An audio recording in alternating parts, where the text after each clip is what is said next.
Ela saiu de casa com a própria mãe e nunca mais voltou. Por 42 anos, uma criança existiu apenas em uma fotografia, até que a verdade finalmente veio à tona. E se você descobrisse, depois de 40 anos, que sua vida inteira foi construída sobre uma história incompleta, esta é uma história real. E ela ficou escondida por tempo demais. A história que você vai ouvir não é apenas sobre um desaparecimento.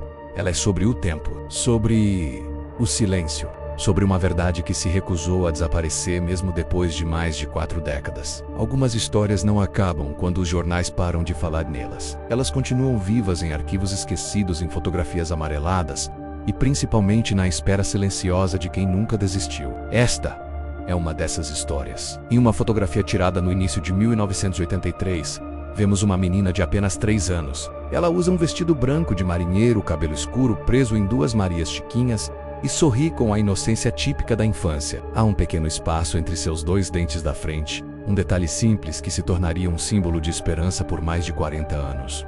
O nome dela era Michelle Marie Newton. Para a família, ela era apenas Shelley. No dia 6 de abril de 1983, Michelle desapareceu da cidade de Louisville, no estado de Kentucky, junto com sua mãe, Deborah Lee Newton. Não houve sinais de violência.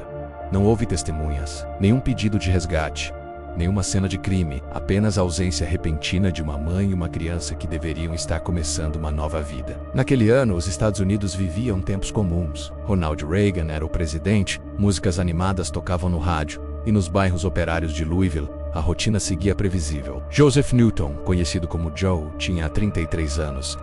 Era um homem trabalhador, dedicado à família, casado havia alguns anos com Deborah. Michelle, nascida em 5 de outubro de 1979, era o centro da vida dos dois. Amigos descreviam Shelley como uma criança alegre, curiosa, carinhosa. Gostava de seus brinquedos, de roupas combinando e de passear nos ombros do pai pelas ruas do bairro. A família Newton estava prestes a passar por uma mudança importante. Joe havia recebido uma oportunidade de trabalho melhor na Geórgia. Um plano simples. Deborah iria primeiro com Michelle. Encontraria um lugar para morar e em pouco tempo, Joe se juntaria a elas. Na manhã de 2 de abril de 1983, Deborah arrumou uma mala. Colocou Michelle no carro, despediu-se do marido com um beijo e prometeu ligar assim que chegasse. Segundo Joe, ela disse algo simples, que logo estariam esperando por ele. Michelle acenou do banco traseiro, usando sua roupa favorita. Joe não tinha como saber que aquele seria o último adeus por décadas. Joe ficou em Louisville para encerrar compromissos. Avisar no trabalho, cuidar da venda da casa, organizar os detalhes da mudança. Ele esperava uma ligação naquela noite ou no dia seguinte, uma confirmação comum. Chegamos bem, mas a ligação não veio. Os dias passaram. Joe tentou ligar para o número que Deborah havia deixado de um possível apartamento na Geórgia. Ninguém atendeu, não havia mensagens, nenhuma informação. Ele ligou para parentes e amigos na região. Perguntou se alguém tinha visto um sedã simples com placas de Kentucky. Ninguém tinha visto. A preocupação virou medo. Joe procurou a polícia de Louisville. No início, o caso foi tratado como um possível conflito familiar. Abduções parentais não eram raras naquela época, e muitas vezes se resolviam sozinhas. Mas as semanas passaram. Depois, meses, nenhuma notícia, nenhum contato. No fim da primavera de 1983, o gabinete do xerife do condado de Jefferson abriu oficialmente um caso de pessoas desaparecidas. Deborah Lee Newton, 24 anos, e Michelle Maria Newton, 3 anos. Panfletos foram espalhados por Kentucky e Geórgia. A descrição era simples, quase comum demais. Uma mãe jovem e sua filha pequena saindo de casa para uma mudança planejada e nunca chegando ao destino.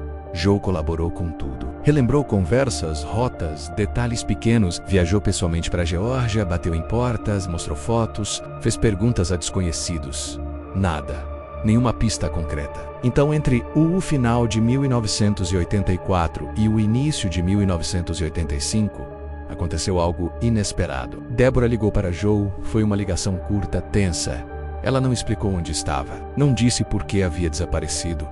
Poucas palavras foram ditas antes da linha cair. Aquela seria a última vez que Joe ouviria a voz da esposa por décadas. Depois disso, o silêncio foi absoluto. Em 1985, um grande júri do condado de Jefferson indiciou Deborah por interferência de custódia, um crime grave no Kentucky quando envolve a retirada da criança do estado. A Polícia Federal norte-americana entrou no caso e emitiu um mandado por fuga para evitar processo. Por um período raro, Deborah chegou a figurar entre os sequestradores parentais mais procurados do país. Seu rosto apareceu em prédios federais e listas nacionais. Mas, com o tempo, até isso desapareceu. As pistas não avançavam. Surgiam relatos de possíveis avistamentos em outros estados, mas todos eram descartados. O Centro Nacional para Crianças Desaparecidas e Exploradas produziu imagens de progressão de idade de Michelle, uma tentativa de mostrar como aquela criança poderia aparecer anos depois. As imagens circularam, mas não trouxeram respostas.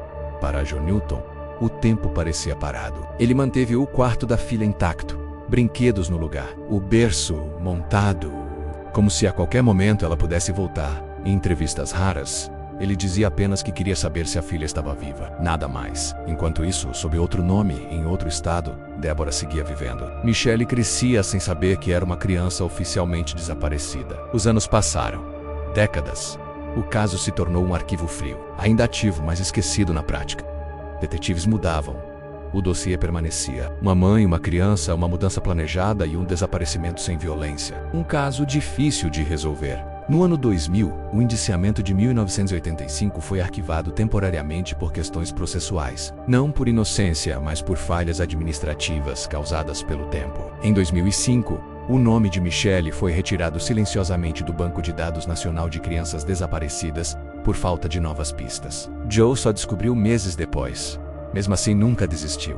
O mundo mudou, a tecnologia avançou, e foi justamente isso que trouxe uma nova chance. Em 2015, uma denúncia aparentemente simples chegou à polícia. Uma parente distante de Deborah mencionou que, anos antes, ela havia dito que, se precisasse desaparecer, iria para um lugar quente e tranquilo. A Flórida foi citada. A informação era frágil, mas suficiente para que um investigador experiente reabrisse o arquivo. A investigação foi lenta, cuidadosa, silenciosa, cruzamento de dados modernos, registros públicos, imagens antigas, até que, em 2025, uma denúncia anônima chegou por meio do Crime Stoppers. A denunciante mencionou uma mulher vivendo em uma comunidade de aposentados na Flórida, usando outro nome, cuja aparência era extremamente semelhante à de Deborah Newton. A polícia comparou fotos, cruzou datas, registros, tudo coincidia. Com autorização judicial, uma amostra de DNA foi coletada. O resultado foi conclusivo. A mulher conhecida como Sharon Nile era de fato Deborah Lee Newton. Deborah foi presa em novembro de 2025 após mais de 42 anos vivendo sob outra identidade. Pouco depois veio a confirmação mais importante. Michelle estava viva. Agora adulta, vivendo sob outro nome, Michelle havia construído uma vida comum. Trabalho, rotina, amigos. Ela não sabia que havia sido oficialmente desaparecida. Não sabia que o pai a procurava desde 1983. A notificação foi feita com cuidado. A verdade foi revelada com provas, fotos e exames genéticos. O reencontro entre pai e filha aconteceu de forma discreta, sem espetáculos, sem câmeras. Apenas dois estranhos, ligados por uma história interrompida pelo tempo. Joe reconheceu nela traços da criança que havia perdido. Michelle descobriu uma parte de sua identidade que nunca lhe foi contada. O caso judicial segue em andamento. Deborah responde pelos atos cometidos em 1983. Michelle, agora consciente de sua história, tenta equilibrar duas realidades: a vida que viveu e a verdade que descobriu.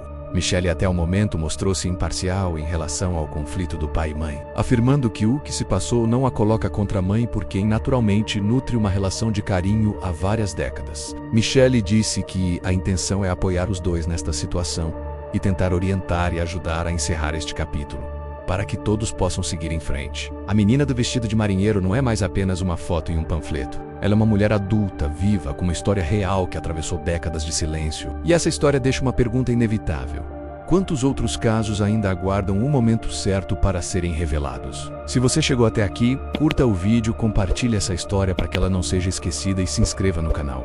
Porque o tempo pode até tentar apagar a verdade, mas algumas histórias nunca deixam de existir.